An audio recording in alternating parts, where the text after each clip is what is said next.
बिस्मिल्लाहिर्रहमानिर्रहीम। नाज़रीन अस्सलाम वालेकुम, मैं हूँ इमरान वसीम। नाज़रीन आज 28 मार्च है, दिन है पीर का और साल 2022। नाज़रीन आज के प्रोग्राम में 3 ख़बरों की तफसीलात आप नाज़रीन के साथ शेयर करेंगे।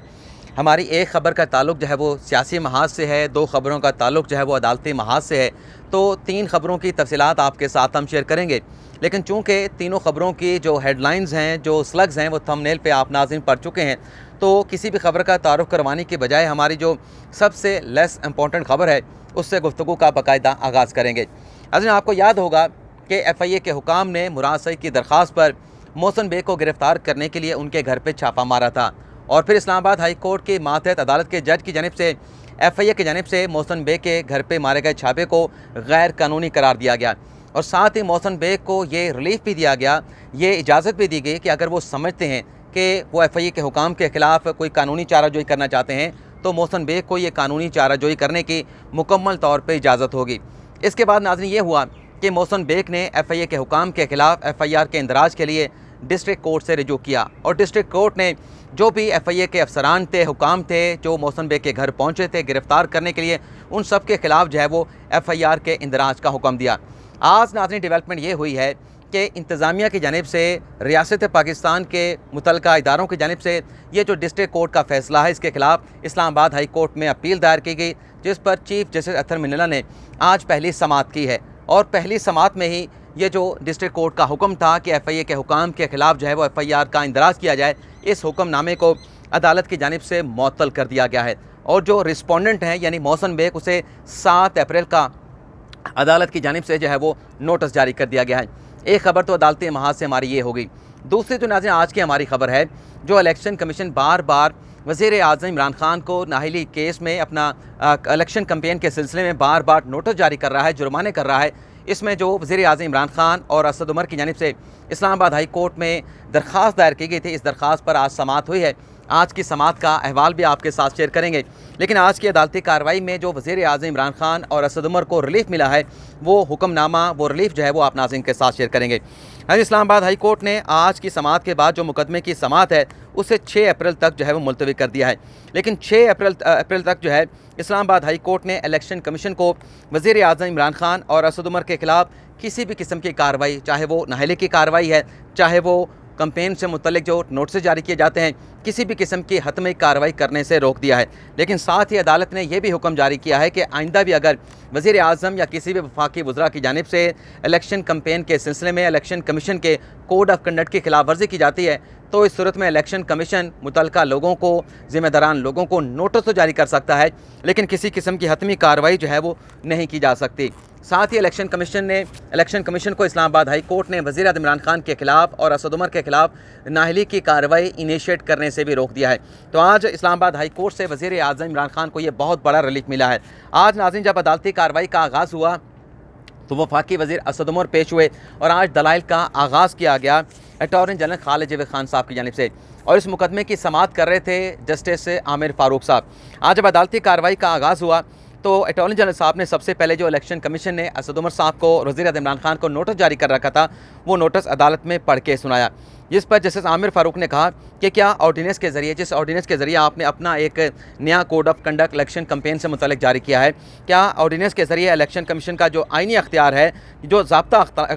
अखलाक है, उसको ख़त्म किया जा सकता है। जस्टिस आमिर फ़ारूक ने यह भी अटॉर्नी जनरल से सवाल पूछा कि क्या आइनी अख्तियार आम कानून साजी से तब्दील या ख़त्म किया जा सकता है। आपने इस सवाल पर अदालत की मामलत करनी है, जिस पर अटॉर्नी जनरल ने कहा कि इस नौयत का मामला सुप्रीम कोर्ट में भी आया था और फिर वो फैसला अटॉर्नी जनरल ने अदालत को पढ़ के सुनाया। AG साहब का ये कहना था कि ऑर्डिनेंस जारी हुआ तो इलेक्शन कमीशन ने मेरे साथ इस मामले पर मुशावरत की। अटॉर्नी जनरल साहब का ये कहना था कि कौम के पैसे से कोई जमात भी जो है वो इंतखाबी कैंपेन नहीं चला सकती। वज़ीर आज़म और अपोजिशन अपनी जमात के मुतहरिक रहनुमा या कारकुन होते हैं, ये AG साहब की जानिब से कहा गया। और मज़ीद उनका दलाइल में ये कहना था कि साबिक़ अदवार में सदर आसिफ अली ज़रदारी को लाहौर हाई कोर्ट ने पार्टी ओहदा छोड़ने का हुक्म दिया, क्योंकि लाहौर हाई कोर्ट का ये हुक्म था कि जो सदर होता है, जो गवर्नर होता है, वो न्यूट्रल होता है और वो पार्टी ओहदा नहीं रख सकता। AG साहब ने अपने दलाइल में कहा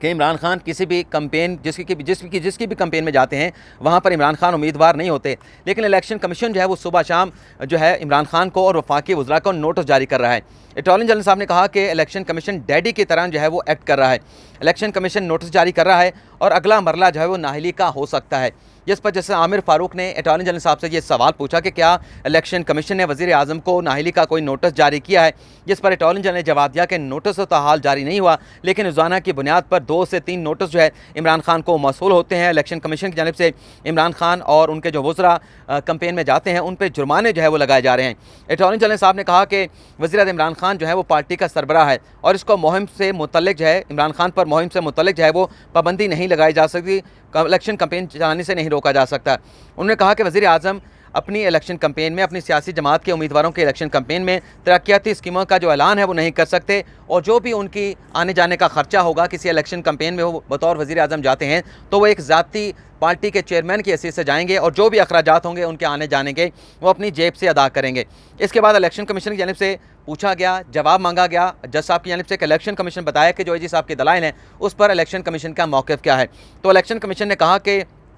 जो हमारा कोड ऑफ कंडक्ट है उसके मुताबिक सदर, वज़ीर आज़म और वफाकी वज़रा जो है वो इलेक्शन कैंपेन में हिस्सा नहीं ले सकते। और फिर एक और बात जो है बड़ी अहम जो है वो इलेक्शन कमीशन की जानिब से उसकी निशानदेही की गई कि वज़ीर आज़म इमरान खान जो इलेक्शन कैंपेन में जा रहे हैं इसमें जो सरकारी हेलीकॉप्टर है, जो सरकारी मशीनरी है, उसका जो है इस्तेमाल किया जा रहा है। जिस पर अदालत की जानिब से अटॉर्नी जनरल को और तमाम जो फ़रीक़ैन हैं जो वहाँ पर मौजूद थे उन्हें मुतनब्बे करते हुए, उन्हें मुखातब करते हुए कहा गया कि ये जो नोटिस में आपने क्या इलेक्शन कमीशन ने ये बात लिखी है कि वज़ीर आज़म इमरान खान जो है वो सरकारी हेलीकॉप्टर का इस्तेमाल कर रहे हैं, सरकारी मशीनरी का इस्तेमाल कर रहे हैं। जिस पर इलेक्शन कमीशन ने कहा कि बिल्कुल हमने अपने नोटिस में लिखा कि सरकारी मशीनरी का इस्तेमाल हो रहा है। जिस पर जस्टिस आमिर फारूक ने कहा कि अगर सबूत हैं तो फिर इसके संगीन नताइज का जो है वो सामना करना पड़ सकता है। यानी सबूत की बात वो ये कर रहे थे कि अगर सरकारी हेलीकॉप्टर और सरकारी मशीनरी इस्तेमाल करने के शवाहिद मौजूद हैं तो फिर इमरान खान को संगीन नताइज का सामना करना पड़ सकता है। ये बहुत बड़ा एलिगेशन, बहुत बड़ी बात जो है आज की अदालती कार्रवाई में की गई है। एजी साहब का ये कहना था कि अगर रियासती मशीनरी का इस्तेमाल भी हो